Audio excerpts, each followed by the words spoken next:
Hi everyone, in this video I'm gonna show you how to export your footage with a transparent background.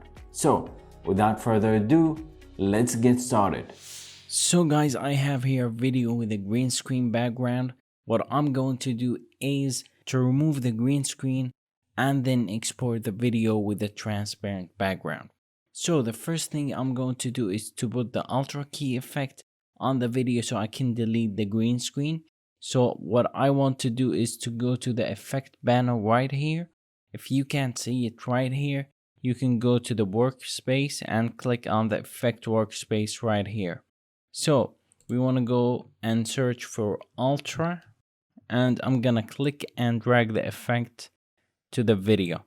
Now I'm gonna go to the effect control and scroll down to the Ultra key effect and click on the eyedrop tool and click on the color that I want to remove, which is the green. And now it's done. Now I want to export the video with a transparent background. And now what I want to do is to put the in and out on the timeline in the beginning of the video, and I'm going to click I and then go to the end of the video and click O, which is the out. Now I want to go to File, Export Media.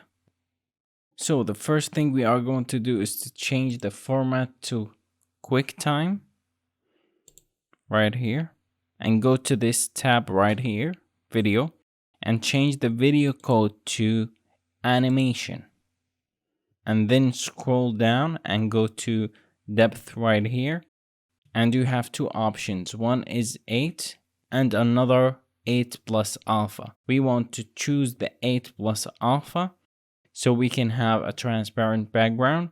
Guys, this option would not appear if you didn't change the video code to animation.